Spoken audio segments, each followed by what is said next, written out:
حضرت عقبہ بن عامر رضی اللہ تعالیٰ عنہ اللہ کے نبی سے سوال کرتے ہیں، اللہ کے نبی مجھے وصیت کیجیے، مجھے نصیحت کیجیے۔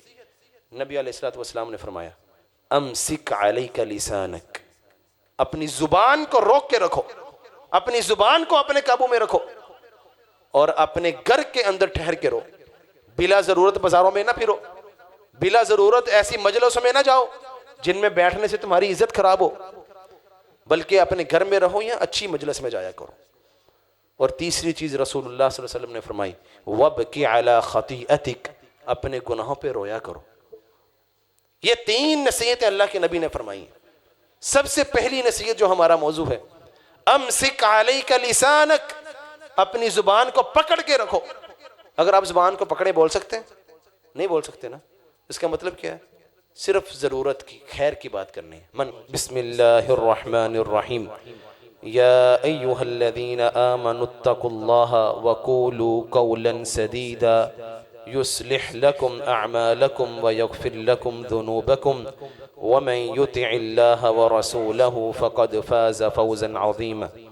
وقال عمر بن الخطاب رضی اللہ عنہ من عرض نفسه للتهمة فلا يلومن من اساء الظن به۔ ہر قسم کی حمد و ثنا، ہر قسم کی بڑائی کبریائی اللہ وحدہ لا شریک کی ذات ببرکت کے لیے۔ کروڑہ درود و سلام سید الانبیاء سید الکونین ساقی حوض کوثر نبی رحمت جناب محمد الرسول اللہ صلی اللہ علیہ وسلم کی ذات ببرکت پر۔ حضرات گرامی قدر، اللہ کی توفیق سے آج 30ویں روزے کو مکمل کر کے رمضان المبارک ہم سے جدا ہو جائے گا۔ اس بابرکت مہینے میں ہم نے اللہ کی توفیق سے بہت سی برکتیں اور رحمتیں سمیٹیں، اور مسلمانوں نے اس مہینے میں روزے رکھ کر اللہ احکم الحاکمین کے ایک نظام تربیت کے تحت ایک مہینہ گزارا، اور اس کے دوران ہم نے اپنی تربیت کرنے کی بھی کوشش کی۔ یہ اللہ کا ہم پہ احسان ہے کہ اللہ احکم الحاکمین نے انسانوں کو پیدا کرنے کے بعد ان کی ہدایت کے لیے پیغمبروں کا سلسلہ جاری فرمایا، اور پھر ہمیں اللہ نے اس دنیا کے اندر رہتے ہوئے تمام آداب زندگی سکھلائے کہ ہم نے کس طرح اس دنیا میں زندگی گزارنی ہے۔ جو اللہ نے ہمیں نعمتیں عطا کی، ان نعمتوں کے استعمال کرنے کی حدود و قیود بھی اللہ نے ہمیں بتلا دی، اور پھر اللہ نے جو نفس ہمیں عطا کیا جو ہمیں برائی کے اوپر ابھارنے والا ہے، اللہ نے اسے قابو کرنے کے طریقے بھی ہمیں بتلائے اور ہمیں ہمارے لیے احکامات بھی جاری فرما دی۔ یہ رمضان المبارک کا مہینہ ہمارے نفس کی اسی تربیت کا ایک مظہر ہے کہ اللہ اس مہینے کے ذریعے، ان روزوں کے ذریعے ہمارے نفس کی تربیت کرنا چاہتے ہیں۔ انہی آداب میں سے جو اللہ نے ہمیں سکھائے اور اس رمضان کے ذریعے اللہ ہماری وہ تربیت کرنا چاہتا ہے، ان میں سے ایک چیز یہ ہے کہ ہم اپنی زبان پہ قابو رکھنا سیکھیں۔ رسول اللہ صلی اللہ علیہ وسلم نے فرمایا من لم يدع قول الزور والعمل به فليس لله حاجة في ان يدع طعامه وشرابه او كما قال عليه الصلاة والسلام۔ اسی لیے رسول اللہ صلی اللہ علیہ وسلم نے فرمایا جو بندہ روزے تو رکھتا ہے، صبح سے لے کر شام تک بھوکا پیاسا بھی رہتا ہے، خود کو روزے دار بھی کہتا ہے، اگر وہ اپنی زبان کے اوپر کنٹرول نہیں رکھتا، اگر اپنی زبان سے پھر بھی جھوٹی بات کرتا ہے، پھر بھی لوگوں کو اذیت دیتا ہے، پھر بھی لوگوں کی عزتیں اچھالتا ہے، تو اللہ کو ایسے بندے کے بھوکے اور پیاسے رہنے کی کوئی ضرورت، کوئی حاجت نہیں۔ تو یہ روزے ہماری یہ تربیت کرنے کے لیے آئے ہیں کہ ہم نے اپنی زبان کی حفاظت کرنی۔ ویسے تو بہت ساری چیزیں ہیں جو ہم نے رمضان المبارک سے سیکھی ہیں، ان میں سے بس اسی ایک چیز کے اوپر گفتگو کروں گا۔ اللہ احکم الحاکمین سے دعا ہے اللہ حق بات کرنے کی توفیق عطا فرمائے۔ حضرات گرامی قدر، دین اسلام کے 5 بنیادی مقاصد بیان کیے جاتے ہیں۔ اس میں انسان کے دین کی حفاظت ہے، اس کے نسب کی حفاظت ہے، اس کی جان کی، اس کے مال کی حفاظت ہے، اور 5ویں چیز انسان کی عزت کی حفاظت۔ یہ ہمارے دین اسلام کے آپ جتنے بھی احکامات دیکھیں، خاص طور پر جن کا تعلق اخلاق و آداب سے ہے، ان تمام چیزوں کا نتیجہ اور نچوڑ یہ ہے، کسی انسان سے دوسرے انسان کی عزت پامال نہیں ہونی چاہیے، حتیٰ کہ انسان خود بھی اپنی عزت کی حفاظت کرے، یہ اسلام ہمیں تعلیم دیتا ہے۔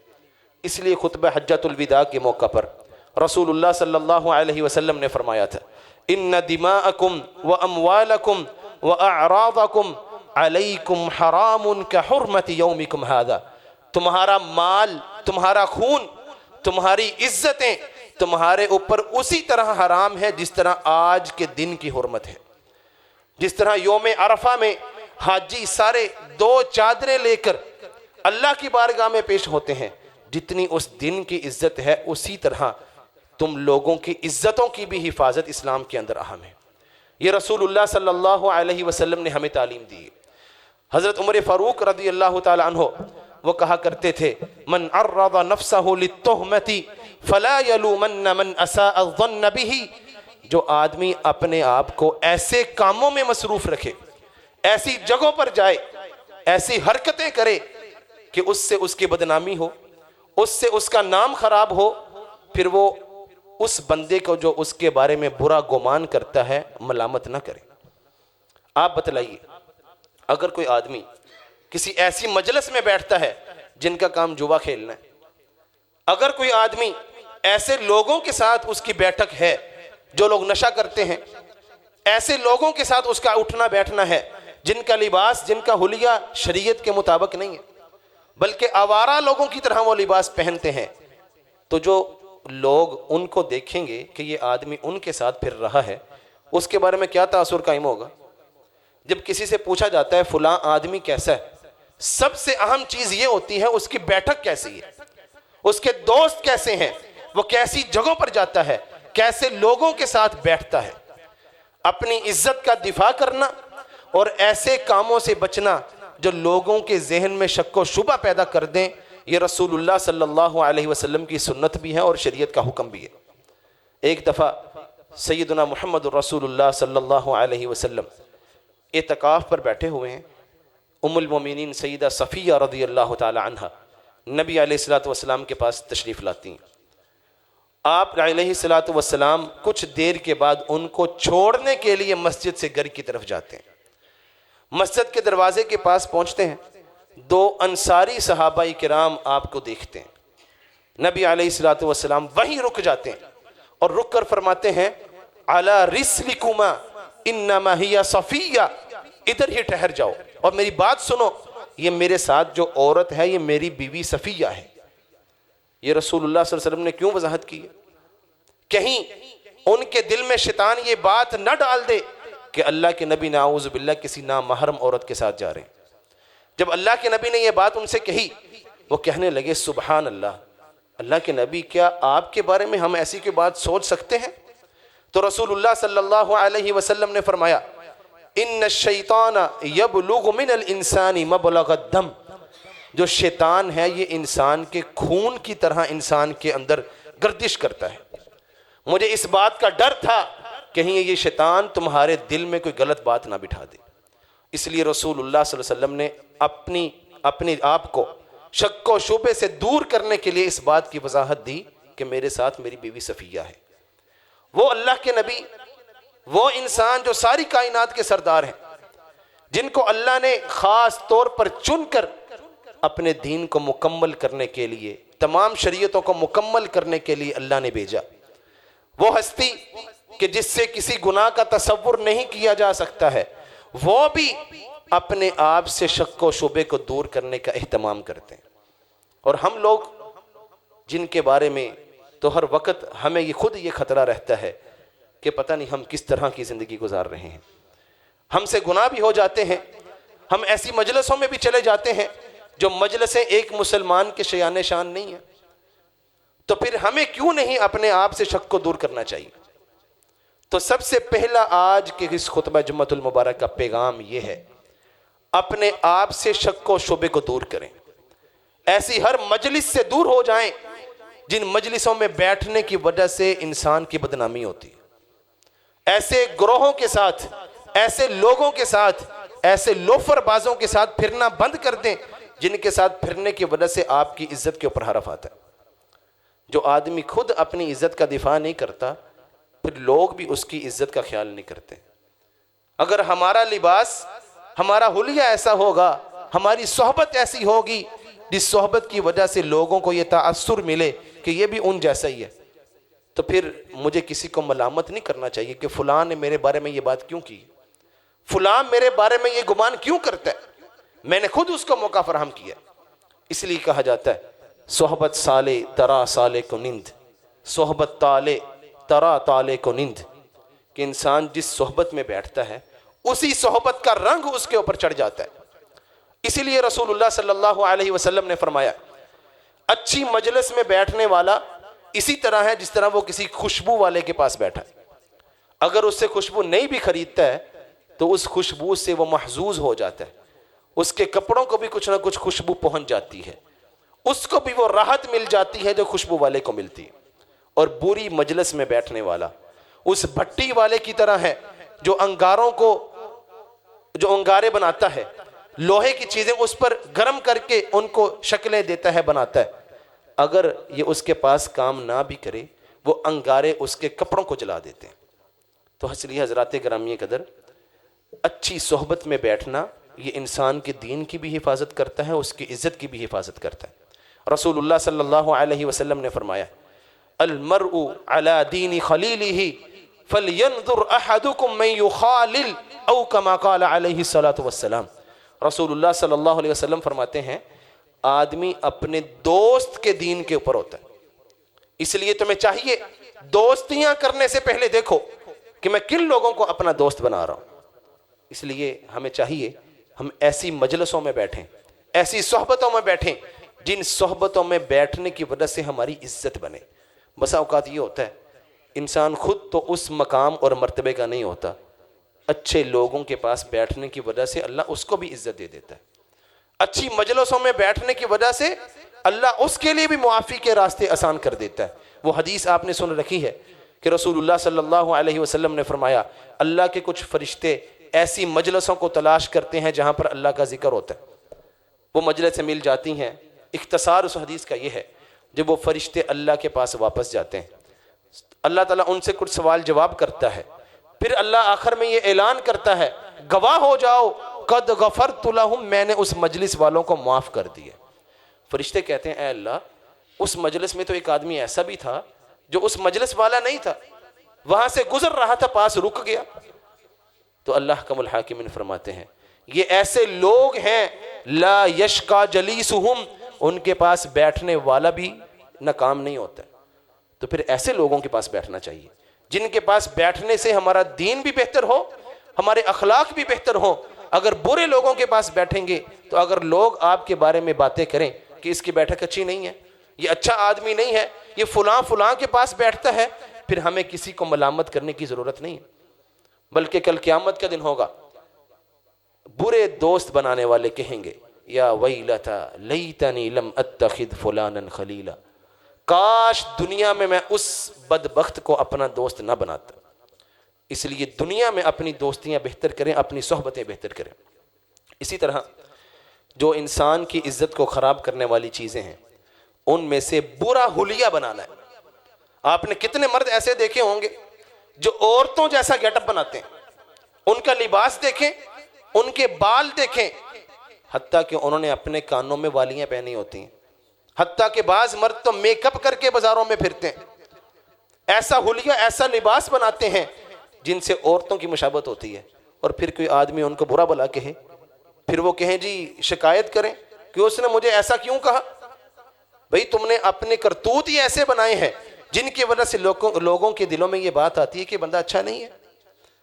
اپنی حلیے کو بہتر کرو، اپنے لباس کو، اپنی وضاقت کو شریعت کے مطابق کرو۔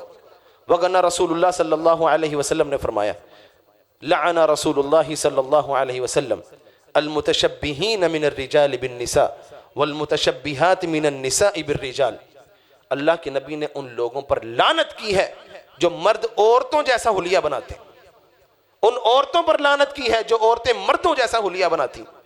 اللہ نے مرد بنایا، مرد بن کے رہیں۔ اللہ نے عورتیں بنائے ہیں، ان کو چاہیے عورتیں بن کے رہیں۔ کتنی عورتیں معاشرے میں ایسے پھرتی ہیں، مردوں کی طرح پھرتی ہیں، ان کا لباس بھی مردوں والا ہے، ان کا حلیہ وضع قطع، ان کی گفتگو کا انداز بھی مردوں والا ہے۔ تو پھر لوگ اگر شکایت کریں تو پھر لوگوں کو برا بھلا کہنے کی کوئی ضرورت نہیں ہے، انہوں نے خود اپنے لیے یہ موقع فراہم کیا ہے کہ ان کو برا کہا جائے۔ اس لیے دوسری چیز جو انسان کی عزت کو خراب کرتی ہے وہ برے لوگوں جیسا حلیہ بنانا ہے۔ اور رسول اللہ صلی اللہ علیہ وسلم نے فرمایا من تشبہ بقوم فہو منہم، جو آدمی کسی قوم کے ساتھ مشابہت اختیار کرتا ہے وہ انہی میں سے ہوتا ہے۔ تو برے لوگوں کی بجائے اچھے لوگوں جیسی مشابہت اختیار کریں۔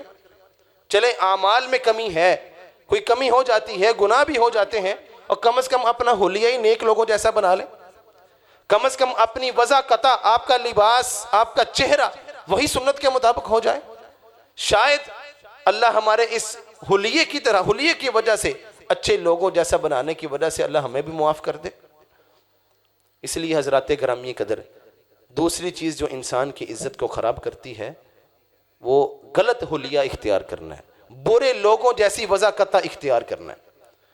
تیسری چیز جو انسان کے لیے لوگوں کو تہمت لگانے کا موقع فراہم کرتی ہے، بری جگہوں پر جانا۔ آپ کو پتہ ہے کئی جگہیں ایسی ہوتی ہیں جو معروف ہوتی ہیں کہ یہاں پر لوگ برائی کرنے کے لیے آتے ہیں، کئی جگہ ایسی ہوتی ہیں جو اس معاملے میں معروف ہوتی ہیں کہ یہاں پر اچھے لوگ نہیں جاتے۔ اگر آپ اس جگہ پر جائیں گے اور کوئی آپ کو وہاں دیکھ کر یہ کہے کہ میں نے اس کو دیکھا تھا یہ فلاں جگہ پر جاتا ہے، تو پھر بھائی اس کو آپ نے خود موقع فراہم کیا ہے۔ آپ ایسی جگہوں پہ نہ جائیں جن جگہوں پر جانے کی وجہ سے لوگ آپ پر شک کرنا شروع کر دیں۔ اچھی جگہوں پر آئیں، مسجدوں میں آئیں، دین کی تعلیم و تربیت کی، اللہ کے ذکر کی مجلسوں میں بیٹھیں، نہ کہ ایسی مجلسوں میں بیٹھیں جن مجلسوں میں بیٹھنے کی وجہ سے آپ کے اوپر لوگ الزام تراشی کریں۔ ایک اور بڑی برائی ہے جو ہمارے معاشرے میں پائی جاتی ہے، اور وہ بھی لوگوں کو تہمت کا موقع فراہم کرتی ہے۔ وہ کیا ہے جی؟ کئی مرد ایسے ہیں نامحرم عورتوں کے ساتھ خلوت اختیار کرتے ہیں، نامحرم عورتوں کے ساتھ اٹھتے بیٹھتے ہیں، ان کے ساتھ سفر کرتے ہیں، حتیٰ کہ ان کے ساتھ سیلفیاں بنا کر فخر کے ساتھ فیس بک کے اوپر لگاتے ہیں، سوشل میڈیا کے اوپر لگاتے ہیں۔ ایسے لوگ ہیں کہ نہیں معاشرے میں؟ نامحرم عورتیں نامحرم مردوں کے ساتھ تصویریں بناتی ہیں اور سوشل میڈیا کے اوپر لگاتی ہیں۔ تو اگر کوئی بندہ بات کرے تو بھی اس کا کیا قصور ہے؟ آپ نے کیوں اس کو موقع فراہم کیا کہ وہ آپ کی عزت کے اوپر انگلی اٹھائے؟ اپنی عزتوں کو محفوظ رکھیں۔ نامحرم عورتوں کے ساتھ خلوت اختیار کرنا رسول اللہ صلی اللہ علیہ وسلم نے سختی سے منع کیا۔ لا یخلون رجل بامرأۃ، کوئی بھی آدمی کسی نامحرم عورت کے ساتھ تنہائی اختیار نہ کرے، اگرچہ وہ کہتا پھرے وہ جی میری بہن بنی ہوئی ہے۔ کہتے ہیں ہمارے معاشرے میں فلاں جو باجی ہے نا وہ میری بہن بنی ہوئی ہے، بڑا پیار ہے جی میرا اس کے ساتھ، فلاں میرا بھائی بنا ہوا ہے، بڑا خیال رکھتا ہے میرا۔ کون سا بھائی، کون سی بہن؟ بہن بھائی صرف وہی ہیں جس کو شریعت نے آپ کے، اللہ تعالیٰ نے آپ کی ماں کے بدن سے پیدا کیا، صرف وہی آپ کے بہن بھائی ہیں۔ اس کے علاوہ کوئی کزن، کوئی معاشرے کے اندر اچھا آدمی رہنے والا آپ کا بھائی نہیں ہے۔ ہاں جو اسلامی اخوت ہے وہ تو ہے، لیکن اس طرح کا رشتہ نہیں ہے کہ آپ ان کے ساتھ موٹر سائیکل پر گاڑیوں میں سفر کرتی پھریں، آپ ان کے ساتھ سیریں کرتی پھریں۔ شریعت نے اس بات کی قطعی اجازت نہیں دی ہے۔ لوگ کہتے ہیں، اگر ان سے کہا جائے، لوگ بات کرتے ہیں نا، یار فلاں جو عورت ہے نا اس کے گھر بڑے مرد آتے ہیں، وہ کہتے ہیں جی انہیں بھرا بنائے ہوئے ہیں، وہ میری ماں بنی ہوئی ہے۔ کون سی ماں، کون سی بہن بنائی بیٹھے ہیں ہم لوگ؟ ماں وہ ہے جو آپ کی واقعتاً ماں ہے، اس کی عزت کرتے نہیں ہیں، اس کا احترام، اس کے مقام و مرتبے کو پہچانتے نہیں ہیں، اور غیر عورتوں کو اپنی مائیں اور بہنیں بنائی بیٹھے۔ یہ ایسی چیز ہے جو لوگوں کو بات کرنے کا موقع دیتی ہے کہ فلاں آدمی غیر عورتوں کے ساتھ پھرتا ہے، فلاں عورت غیر مردوں کے ساتھ پھرتی ہے۔ لوگ بات کرتے ہیں کہ نہیں کرتے؟ تو پھر کیوں اپنے آپ کو آپ تہمت کے لیے پیش کرتے ہیں؟ لگاؤ جی مجھ پر الزام لگاؤ، میں یہ کام کر رہا ہوں۔ اسی لیے حضرت عمر فاروق رضی اللہ تعالیٰ عنہ نے کہا تھا من عرض نفسه للتهمة فلا يلومن من اساء الظن به، جو اپنے آپ کو خود ہی ایسی چیزوں کے لیے پیش کر دے کہ لوگ اس پر تہمت لگائیں، پھر وہ تہمت لگانے والے کو برا بلا نہ کہ۔ رسول اللہ صلی اللہ علیہ وسلم نے فرمایا لَأَن يُطْعَنَ فِي رَأْسِ أَحَدِكُمْ بِمِخْيَةٍ مِّنْ حَدِيدٍ خَيْرٌ لَهُ مِنْ أَن يَمُسَّ امْرَأَةً۔ رسول اللہ صلی اللہ علیہ وسلم فرماتے ہیں کسی آدمی کے سر میں لوہے کا کیل ٹھوک دیا جائے، یہ بہتر ہے اس بات سے کہ وہ کسی غیر محرم عورت کو چھوئے۔ اور ہمارے ہاں کیا ہوتا ہے؟ معذرت کے ساتھ کئی گھر ایسے ہیں جو ظاہراً دینی گھرانے نظر آتے ہیں، وہاں پر ان کے داماد آتے ہیں، اپنی چھوٹی سالیوں کے ساتھ ملتے ہیں، سلام بھی لیتے ہیں، حتیٰ کہ بغل گیر بھی ہوتے ہیں۔ بعض تو ایسے بدبخت ہیں ان کے ماتھے پر بوسہ بھی لے لیتے ہیں، ان کو شرم ہی نہیں آتی اس بات کی کہ وہ ان کے لیے غیر محرم ہے۔ اور والدین بھی خوش ہوتے ہیں، جی ساڈے جوائی دا چھوٹی تھی نا بڑا پیار ہے، ان کو شرم نہیں آتی یہ بات کرتے ہوئے، نہ اس بیوی کو شرم آتی ہے جس کا خامد اس کی چھوٹی بہن کے ساتھ اس طرح کے کام کرتا ہے۔ وہ جی پرا ہے، اور پھر کیوں ہے جی بڑا پرا ہے۔ حضرات گرامی قدر، یہ وہ چیزیں ہیں جو چیزیں انسان کی عزت کو خراب کرتی ہیں، جو لوگوں کو یہ موقع دیتی ہیں کہ اس کے بارے میں بات کریں۔ جو شریعت نے حدود و قیود بنا دیں ان کے اندر رہتے ہوئے زندگی گزارنی چاہیے۔ شریعت نے ہمیں اپنی عزتوں کی حفاظت کرنے کا حکم دیا، تو ہمیں اپنی عزتوں کی حفاظت کرنی چاہیے، ایسے کسی بھی کام سے بچنا چاہیے جس کی وجہ سے ہماری عزت خراب ہوتی ہے۔ ایک اور بڑا ہمارے معاشرے کے اندر جرم پایا جاتا ہے، کسی کی عزت کے اوپر ہم شک نہیں کرتے، کسی کے ہم ضمیر کو نہیں جانتے، اس کے دل کے اندر کیا ہے یہ اللہ بہتر جانتا ہے۔ یہ وہ چیزیں ہیں جو لوگوں کو بات کرنے کا موقع فراہم کرتی ہیں۔ ان میں سے یہ بھی ہے بڑی عمر کے لوگ چھوٹے مردوں سے، چھوٹے بچوں سے دوستیاں نہ بنائیں۔ آپ نے دیکھا ہوگا معاشرے میں داڑھی ہے نہیں ہے، بڑی عمر کا بزرگ ہے، ایسے بچوں کے ساتھ پھرتا ہے، دوستیاں رکھتا ہے، تو لوگ باتیں کرتے ہیں، لوگ باتیں کرتے ہیں کہ نہیں؟ پھر کیوں آپ اپنے لیے لوگوں کو باتوں کا موقع فراہم کرتے ہیں؟ دوستی اپنے مقام و مرتبے کو، اپنی عمر کو دیکھ کر بنائیں۔ حضرات گرامی قدر، یقیناً لوگ اچھے ہیں، ہم کسی کے بارے میں کوئی بات نہیں کرتے، نہ ہی شریعت نے ہمیں اس بات کی اجازت دی ہے، لیکن ہر آدمی کو چاہیے وہ اپنے لیے ہر ایسے دروازے کو بند کرے جو اس کی عزت کو کم کرنے والا ہے، ہر اس کام کو چھوڑے جو کام اس کی عزت کے لیے، عزت کو خراب کرنے کے لیے، عزت پر انگلیاں اٹھانے کے لیے لوگوں کو موقع فراہم کرتا ہے۔ اسی طرح حضرات گرامی قدر، کئی مجلسیں ایسی ہوتی ہیں، دوست یار اکٹھے ہوتے ہیں، یا ویسے ہی کچھ لوگ اکٹھے ہو کے بیٹھ جائیں، کچھ لوگوں کو نا جھکتے مارنے کا بڑا شوق ہوتا ہے، ہر بات پر کوئی نہ کوئی مذاق کریں گے، کبھی کسی کے قد کو مذاق بنائیں گے، کبھی کسی کے رنگ کو مذاق کریں گے، کبھی اس کی شخصیت کو مذاق کریں گے، کبھی اس کے روپے پیسے کو، اس کے سٹیٹس کو مذاق کریں گے۔ ایسے کام کرنے سے بھی انسان کی عزت خراب ہوتی ہے۔ لوگ کہتے ہیں جی اے تے زبان دا بڑے بڑا بولا ہے، ایری تے زبان بند ہی نہیں ہوندی، اے جنوں ویکھو لوگاں دی غیبت ہی کرتا رہتا ہے، جب دیکھیں یہ لوگوں کے بارے میں تان و تشنیع کرتا رہتا ہے، یہ تو کسی سے راضی ہی نہیں ہو سکتا۔ لوگ باتیں کرتے ہیں نا، تو پھر کیوں ہم کسی کے بارے میں بات کریں، پھر ہم کیوں کسی کی شخصیت کو خراب کرنے کی کوشش کریں؟ رسول اللہ صلی اللہ علیہ وسلم تشریف فرما تھے، سیدہ عائشہ صدیقہ رضی اللہ تعالی عنہ، یقیناً ام المومنین ہماری ماں، یقیناً وہ اخلاق کے اعلیٰ درجے پہ فائز تھی۔ ان کا مقصد سیدہ صفیہ کی تحقیر کرنا نہیں تھا، بلکہ ان کا مقصد تو صرف ایک تعارف کے طور پر بتانا تھا۔ اللہ کے نبی، صفیہ کا قد تو بڑا چھوٹا ہے، صفیہ تو کذا و کذا و کذا۔ رسول اللہ صلی اللہ علیہ وسلم نے کسے فرمایا؟ سیدہ عائشہ صدیقہ رضی اللہ تعالیٰ عنہ کو، لقد قلت کلمۃ لو مزجت بماء البحر لمزجته، اے عائشہ تو نے ایسی بات کی ہے اگر اسے سمندر کے پانی میں ڈال دیا جائے پانی کڑوا ہو جائے۔ ہمیں پرواہ نہیں ہوتی، لوگوں کی غیبتیں کرتے ہیں، لوگوں کی تحقیر کرتے ہیں، لوگوں کو حقارت سے دیکھتے ہیں۔ یہ روزے ہمیں یہ تعلیم دینے کے لیے آئے ہیں، اپنی زبان کو اپنے قابو میں رکھیں۔ بہت سے لوگ ایسے ہوتے ہیں جو سوشل میڈیا کے اوپر طرح طرح کی خبریں نشر کرتے ہیں، جو سوشل میڈیا کے اوپر ہر طرح کے تبصرے کرتے ہیں، تجزیے کرتے ہیں۔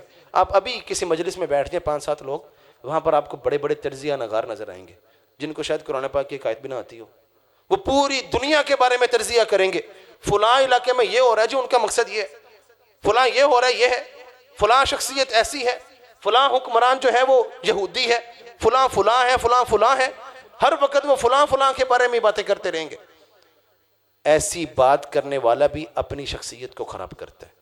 رسول اللہ صلی اللہ علیہ وسلم نے فرمایا کسی آدمی کے جھوٹا ہونے کے لیے یہی کافی ہے کہ جو بات سنتا ہے بغیر تحقیق کے آگے نشر کر دیتا ہے. کیا کرتا ہے؟ جو سنیا تھوڑا جا مسالہ لایا آگے بھیجتی، لو جی. کیوں بھیجتے ہیں آگے؟ اور بڑے شوق سے پہلے بھیجتے ہیں کہ لوگ کہیں گے جی بڑا باخبر آدمی ہے، اس کو ہر چیز کا پتہ ہوتا ہے.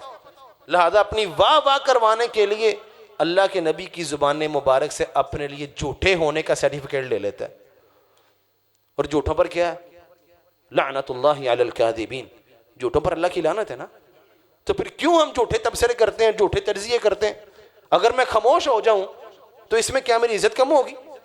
رسول اللہ صلی اللہ علیہ وسلم نے فرمایا الصمت نجا، خاموش رہنے میں انسان کی نجات ہے. تو پھر ہمیں چاہیے جو روزہ ہمیں سکھانے کے لیے آیا اپنی زبانوں کو صرف ضرورت کے وقت اچھی بات میں استعمال کریں، وگرنہ اپنی زبانوں کو بند کر لیں. حضرات گرامی قدر، یہ تو پہلی چیز تھی کہ ہم اپنی عزتوں کی حفاظت کریں. اب مسئلہ یہ ہے کوئی آدمی کسی ایسی مشکوک ایکٹیویٹی میں ہے جس کے بارے میں ہمیں یقین نہیں ہے کہ یہ برا ہے، ہمیں یہ چاہیے، شریعت ہمیں یہ تعلیم دیتی ہے ہم کسی کے بارے میں اپنی زبان کو بند رکھیں. سیدنا معاذ بن جبل رضی اللہ تعالی عنہ وہ موجود تھے. رسول اللہ صلی اللہ علیہ وسلم سے سوال کرتے ہیں یا رسول اللہ اخبرنی بعمل یدخلنی الجنہ ویباعدنی من النار. اے اللہ کے نبی مجھے کوئی ایسا کام بتائیں جو میں کروں جو مجھے جنت میں داخل کر دے اور جہنم سے دور کر دے. تو رسول اللہ صلی اللہ علیہ وسلم نے چند چیزیں ذکر کی جس میں عقیدہ توحید ہے، نماز ہے، روزے ہیں، زکوٰۃ ہے، حج ہے اور صدقہ ہے. بہت ساری چیزیں اللہ کے نبی نے بیان کی. اور بیان کرنے کے بعد نبی علیہ الصلوۃ والسلام نے فرمایا کیا میں تجھے ان تمام چیزوں کی سردار کے بارے میں نہ بتاؤں؟ الا اخبرک بملاک ذلک کلہ، کیا تمہیں بتاؤں نا ان تمام چیزوں سے اہم بھی ایک چیز ہے؟ انہوں نے کہا کیوں نہیں اللہ کے نبی بتائیں. تو رسول اللہ صلی اللہ علیہ وسلم نے فرمایا کف علیک ھذا، اپنی زبان کی طرف اشارہ کر کے فرماتے ہیں اپنی زبان کو پکڑ کے رکھو، اپنی زبان کو اپنے قابو میں رکھو. تو سیدنا معاذ بن جبل رضی اللہ تعالیٰ عنہ سوال کرتے ہیں یا نبی اللہ وَإِنَّا لَمُؤَاخَذُونَ بِمَا نَتَكَلَّمُ بِهِ، اللہ کے نبی جو ہم باتیں کرتے ہیں کیا اس کی وجہ سے بھی ہمارا مؤاخذہ ہوگا؟ کبھی ہم نے سوچا ہے؟ ہم لوگوں کی عزتوں کو اچھالتے ہیں، کبھی کسی کو برا کہہ دیا، کبھی کسی کے بارے میں تجزیہ کر دیا، کبھی کسی کو کچھ کہہ دیا، کیا اس کے بارے میں بھی سوال ہوگا؟ اس کا بھی مؤاخذہ ہوگا؟ تو رسول اللہ صلی اللہ علیہ وسلم نے فرمایا ثقیلتک امک یا معاذ، اے معاذ کیسی بات کر رہے ہو؟ بہت سے لوگوں کو صرف جہنم کے اندر اوندے منہ اس لیے پھینکا جائے گا کہ ان کی زبانوں کا استعمال ہی بڑا گندا ہے. وَهَلْ يَكُبُّ النَّاسُ فِي النَّارِ عَلَى وُجُوهِهِمْ إِلَّا حَصَائِدَ أَلْسِنَتِهِمْ، صرف ان زبانوں کے جرائم کی وجہ سے ان کو اوندے منہ جہنم میں پھینکا جائے گا. حضرت عقبہ بن عامر رضی اللہ تعالیٰ عنہ اللہ کے نبی سے سوال کرتے ہیں اللہ کے نبی مجھے وصیت کیجیے، مجھے نصیحت کیجیے. نبی علیہ الصلوۃ والسلام نے فرمایا امسک علیک لسانک، اپنی زبان کو روک کے رکھو، اپنی زبان کو اپنے قابو میں رکھو اور اپنے گھر کے اندر ٹھہر کے رہو. بلا ضرورت بازاروں میں نہ پھرو، بلا ضرورت ایسی مجلسوں میں نہ جاؤ جن میں بیٹھنے سے تمہاری عزت خراب ہو، بلکہ اپنے گھر میں رہو یا اچھی مجلس میں جایا کرو. اور تیسری چیز رسول اللہ صلی اللہ علیہ وسلم نے فرمائی وَبْكِ عَلَى خَطِيئَتِكَ، اپنے گناہوں پہ رویا کرو. یہ 3 نصیحتیں اللہ کے نبی نے فرمائی. سب سے پہلی نصیحت جو ہمارا موضوع ہے امسک علیک لسانک، اپنی زبان کو پکڑ کے رکھو. اگر آپ زبان کو پکڑے بول سکتے ہیں؟ نہیں بول سکتے نا. اس کا مطلب کیا ہے؟ صرف ضرورت کی خیر کی بات کرنی ہے. من کان یؤمن باللہ والیوم الآخر فلیقل خیرا او لیصمت، جو بندہ اللہ پر اور یوم آخرت پر ایمان رکھتا ہے یا تو اچھی بات کرے یا خاموش ہی رہ جائے. بعض لوگوں کو کہتے ہیں نا لوگ یار تو انہوں نہ ہی بول دا تو چنگا سے، تو بولنے سے پہلے سوچیں. ایک حدیث میں آتا ہے رسول اللہ صلی اللہ علیہ وسلم نے نصیحت کی ایسی بات نہ کریں تعتذروا منہ غدا، کہ کل آپ کو اس بات پر معذرت کرنی پڑے.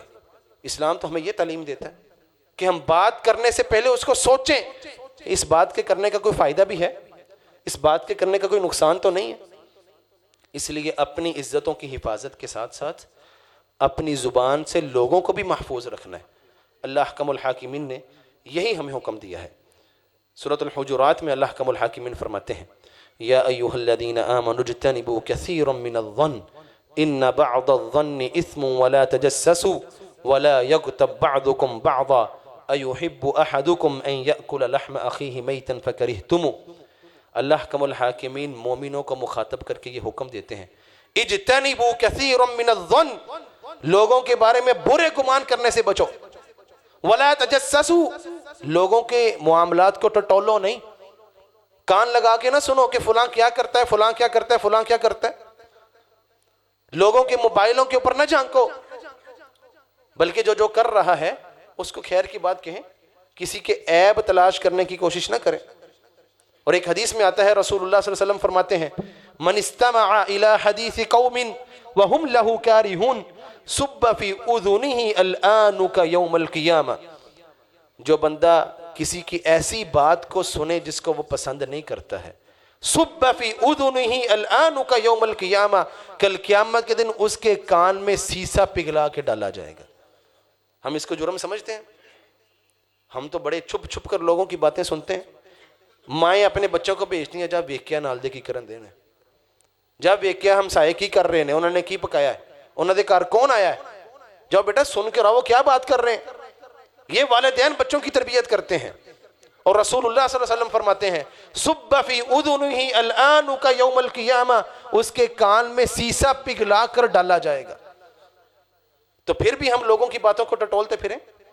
اس میں ان لوگوں کے لیے بھی تنبیہ ہے جنہوں نے ایسی ایپلیکیشن کی ہوئی ہیں، ایسی چیزیں ڈاؤن لوڈ کی ہوئی ہیں جن کے ذریعے سے لوگوں کے موبائلوں کو چیک کرتے ہیں کہ فلاں کیا دیکھتا ہے، کیا کرتا ہے. بھئی تمہیں کس نے اس بات کی اجازت دی ہے؟ اگر کوئی بندہ آپ کو کوئی اپنے بارے میں خبر نہیں دینا چاہتا، آپ کون ہوتے ہیں اس کے بارے میں تلاش کرنے والے کہ اس کے اندر کیا عیب پایا جاتا ہے؟ ہمیں تو اللہ سے یہ دعا کرنی چاہیے اللہم استر عوراتنا، اے اللہ ہمارے عیوب پہ پردہ ڈال دے. ہے کوئی ہم میں سے ایسا جو یہ کہے میرے اندر کوئی عیب نہیں ہے، میں کوئی گناہ نہیں کرتا، میرے اندر کوئی جرم نہیں ہے؟ ہے کوئی بندہ؟ اللہ سے ڈرنا چاہیے نا ہمیں. اگر اللہ نے ہمارے عیب تلاش کر لیے تو پھر کیا بنے گا؟ رسول اللہ صلی اللہ علیہ وسلم فرماتے ہیں لوگوں کے عیب تلاش نہ کرو.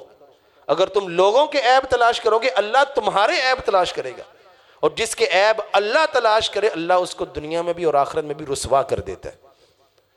پھر ہمیں چاہیے ہم اپنی عزتوں کے ساتھ ساتھ لوگوں کی عزتوں کا دفاع کریں.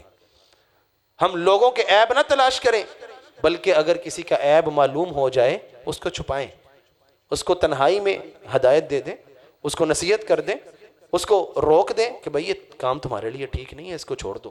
تم میرے بڑے پیارے دوست ہو، اگر میں تو تمہارے بغیر جنت میں نہیں جانا چاہتا، یہ کام جہنم کی طرف لے کے جانے والا ہے، آؤ یار ہم اس کام کو چھوڑتے ہیں اور جنت کے راستے پہ چلتے ہیں. یہ ہمارا رویہ ہونا چاہیے، نہ کہ ہم تلاش کریں فلاں کے اندر عیب ہے فوراً واٹس ایپ گروپوں پہ ہم شیئر کر دیں اور فلاں جو ہے نا یہ کام کرتا ہے، فلاں کے اندر یہ عیب پایا جاتا ہے. حضرات گرامی قدر، ممکن ہے اگر ہم کسی کے عیب تلاش کر کے لوگوں کو بتائیں، اس کی تشہیر کریں، اللہ پھر بھی اس کی عزت کو بچا لے. اور جس کے عیب اللہ بیان کرے اس کو کوئی بچا سکتا ہے؟ اس کو کوئی رسوا ہونے سے بچا سکتا ہے دنیا اور آخرت میں؟ پھر ہمیں اللہ سے اپنے عیوب کے افشاں ہونے کی پناہ مانگنی چاہیے، اے اللہ ہمیں ایسے کاموں سے بچا. حضرات گرامی قدر، جو لوگ لوگوں کے عیب بیان کرتے ہیں، حضرت بکر بن عبداللہ سعودی عرب کے بہت بڑے شیخ گزرے، ابن عثیمین رحمہ اللہ کے استاد ہیں. وہ کہا کرتے تھے، بلوغ المرام کی شرح میں بھی انہوں نے یہ بات لکھی ہے، اذا رأيتم الرجل موکلا بعیوب الناس ناسیا لعیوبہ فاعلموا انہ قد مکر بہ. اگر آپ کسی کو دیکھیں وہ لوگوں کے عیب بیان کرتا رہتا ہے ہر وقت، فلاں ایسا ہے، فلاں ایسا ہے، فلاں ایسا ہے، فلاں ایسا ہے، اور اپنے عیوب کو بھول جاتا ہے، سمجھ لو وہ بندہ بہت بڑے دھوکے میں، اس کو دھوکے میں پڑ گیا ہے. وہ سمجھتا ہے کہ میں پرفیکٹ ہوں.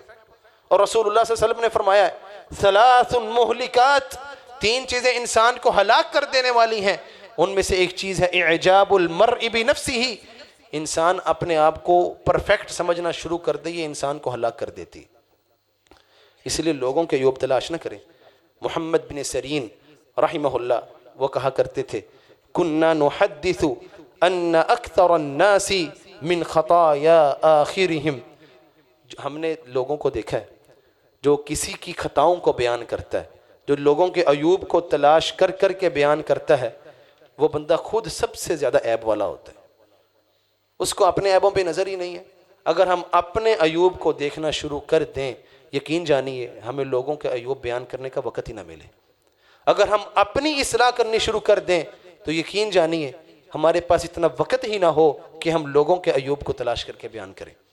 بلکہ سلف وہ کہا کرتے تھے ادرکنا السلف الصالح وهم لا يرون العباد في الصوم ولا في الصلاة ولكن في الكف عن اعراض الناس. عبادت نمازیں اور روزے رکھ لینے کا نام نہیں ہے کہ آپ نے نمازیں پڑھ لیں اور روزے رکھ لیے, حج کر لیا, زکوٰۃ دے دی, آپ کی عبادت پوری ہوگی. بلکہ عبادت اس چیز کا نام ہے کہ آپ لوگوں کی عزتوں کی حفاظت کریں, لوگوں کی عزتیں اچھالنے سے باز آ جائیں, یہ عبادت ہے. اور اللہ کا حاکمین نے سب سے بڑا عبادت گزار کسے بنایا ہے؟ رسول اللہ صلی اللہ علیہ وسلم فرماتے ہیں اتقوا المحارم تکن اعبد الناس. اللہ کے حرام کردہ کاموں سے بچ جاؤ, سب سے بڑے عبادت گزار بن جاؤ گے. تو یہ اللہ کا حرام کردہ کام ہے لوگوں کی عزتوں کو اچھالنا. اس لیے ہمیں چاہیے لوگوں کے عیوب بیان نہ کریں. ایک دفعہ حضرت خثیم ربیع بن خثیم سے کہا گیا ما نراک نعیب تعیب احدا, ہم نے کبھی نہیں دیکھا کہ آپ نے کسی کی غیبت کی ہو, کسی کو برا بلا کہا ہو. وہ کہنے لگے لست عن نفسی راضیا حتی اتفرغ لذم الناس, اور میں تو اپنے آپ سے ہی خوش نہیں ہوں, مجھے تو اپنے اندر ہی بڑے عیوب نظر آتے ہیں, تو میں لوگوں کا کیا عیوب بیان کروں گا. لوگوں کے عیوب بیان کرنا یہ خود بہت بڑا عیب ہے. اس لیے یہ رمضان ہمیں یہ درس دینے کے لیے آیا ہے. ہم اپنی زبانوں کی حفاظت کریں, اپنی عزتوں کی بھی حفاظت کریں, اور لوگوں کی عزتوں کی بھی حفاظت کریں.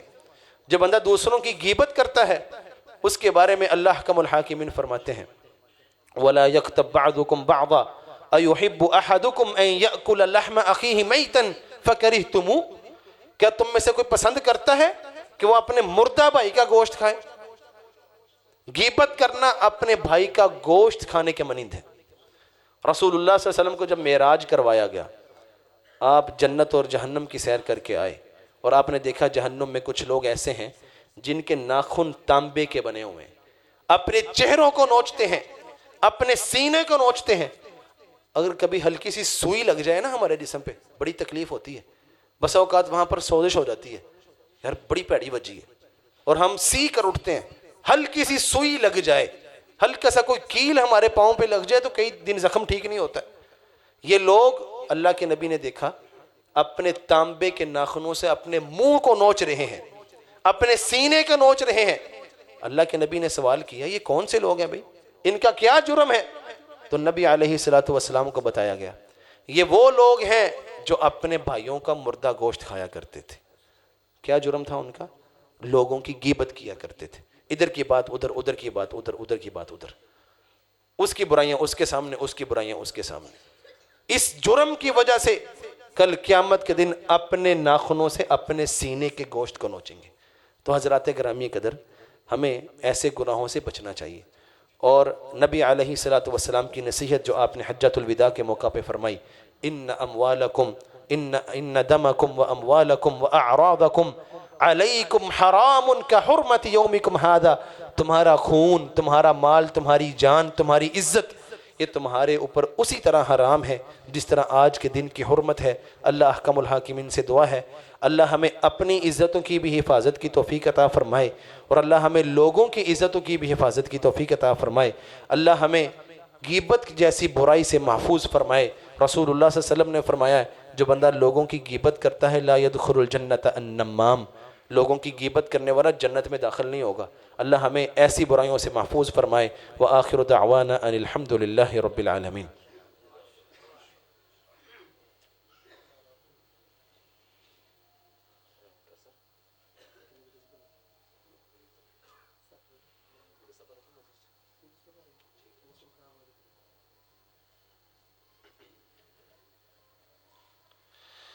إن الحمد لله نحمده ونستعينه ونستغفره ونؤمن به ونتوكل عليه ونعوذ بالله من شرور أنفسنا ومن سيئات أعمالنا من يهده الله فلا مضل له ومن يضلله فلا هادي له ونشهد أن لا إله إلا الله وحده لا شريك له ونشهد أن محمدا عبده ورسوله.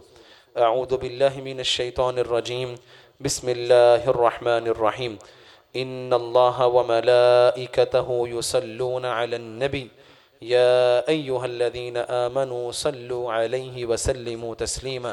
اللهم صل على محمد وعلى آل محمد كما صليت على إبراهيم وعلى آل إبراهيم إنك حميد مجيد. اللهم بارك على محمد وعلى آل محمد كما باركت على إبراهيم وعلى آل إبراهيم إنك حميد مجيد.